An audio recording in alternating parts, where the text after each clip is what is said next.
എല്ലാവരും പറയുന്നുണ്ട് നമ്മൾ എല്ലാം പ്രൊജക്റ്റ് ചെയ്യണം, ലൈവ് പ്രൊജക്റ്റ് ചെയ്യണം എന്നുണ്ട്. പക്ഷേ ഇത് എങ്ങനെ സെലക്ട് ചെയ്യണം നിങ്ങൾക്ക് സ്റ്റുഡൻസിന് അറിയാൻ പറ്റുമോ? ഇത് നമ്മളൊരു പ്രോജക്റ്റ് ചെയ്യുമ്പോൾ നമ്മൾ ആദ്യം ശ്രദ്ധിക്കേണ്ടത് ഏറ്റവും സിമ്പിളായിട്ടുള്ള പ്രോജക്റ്റ് എന്നല്ല, എല്ലാ കാര്യങ്ങളും അതിൽ ഇൻക്ലൂഡായിട്ട് നമ്മളെ പ്രോഗ്രാമിംഗ് ലെവലിലുള്ള എല്ലാ കാര്യങ്ങളും അതിൽ ഇൻക്ലൂഡഡ് ആയിട്ടുണ്ടോ നോക്കണം. കുറച്ച് കോംപ്ലിക്കേറ്റഡ് ആയാൽ മാത്രമേ ഉള്ളൂ നമ്മളത് അച്ചീവ് ചെയ്തു എന്ന് അവർക്ക് പറയാൻ പറ്റുക.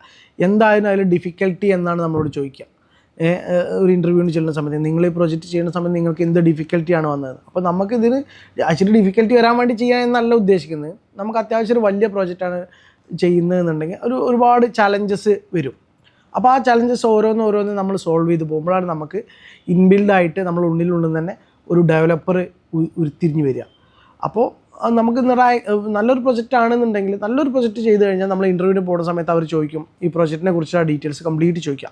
അപ്പോൾ നമ്മൾ സെൽഫായിട്ട് ചെയ്തതാണോ എന്നാണ് അവർ ചെക്ക് ചെയ്യുക. അപ്പോൾ അത് നമ്മൾ കറക്റ്റായിട്ട് നമ്മൾ അച്ചീവ് ചെയ്ത കാര്യങ്ങളും നമ്മൾ ഓരോ സമയത്ത് ചലഞ്ച് ചെയ്ത പ്രോബ്ലംസും അത് എങ്ങനെ നമ്മളത് സോൾവ് ചെയ്തു എന്നുള്ള കാര്യങ്ങളൊക്കെ നമ്മൾ പറഞ്ഞു കൊടുക്കുമ്പോൾ തന്നെ പിന്നെ പ്രത്യേകിച്ച് അവർക്ക് കാര്യമായിട്ടൊന്നും ചോദിക്കേണ്ടി വരില്ല.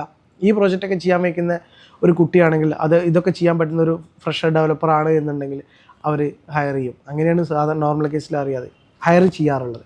അല്ലാതെ നമ്മൾ റെസ്യൂം കണ്ടിട്ടോ വേറെ കാര്യങ്ങളൊന്നുമല്ല. കാരണം ഇപ്പോൾ റെസ്യൂമും കാര്യങ്ങളൊക്കെ ഇപ്പോൾ ഈ ChatGPTയും കാര്യങ്ങളും ഉള്ളതുകൊണ്ട് എല്ലാവരുടെയും റെസ്യൂമൊക്കെ ഒരേപോലെ റെസ്യൂമായിരിക്കും, വലിയ മാറ്റങ്ങളൊന്നും വരാൻ സാധ്യതയില്ല. അപ്പോൾ അതുകൊണ്ട് നമ്മളെ പ്രോജക്റ്റുകളിൽ നമ്മൾ കോൺസെൻട്രേറ്റ് ചെയ്യുക. അത്യാവശ്യം നല്ല പ്രോജക്റ്റുകൾ 1-2 പ്രോജക്റ്റുകൾ ചെയ്തിട്ട് നല്ല ഇൻട്രാക്റ്റീവായിട്ടും റെസ്പോൺസീവ് എല്ലാം കൊടുത്തിട്ട്, നല്ല ബാക്ക് എൻഡ് ഫ്രണ്ട് എൻഡ് എല്ലാം കൊടുത്തിട്ട് സെറ്റപ്പ് ചെയ്തിട്ട് നല്ലൊരു പ്രോജക്റ്റ് ഉണ്ടാക്കിയെടുക്കുക. എന്നിട്ട് അത് പ്രോജക്റ്റ് നമ്മൾ ഇൻ്റർവ്യൂ ചെല്ലുമ്പോൾ അത് ഷോക്കേസ് ചെയ്യുക. നിങ്ങളെ പ്രോജക്റ്റിനെ ഷോക്കേസ് ചെയ്ത് കിട്ടിയാൽ അത് അവർ ഇമ്പ്രസ് ആയി കഴിഞ്ഞാൽ പിന്നെ നമുക്ക് വലിയ പ്രശ്നങ്ങളൊന്നും വരില്ല. സിമ്പിളായിട്ട് നമുക്ക് ജോലി കിട്ടും.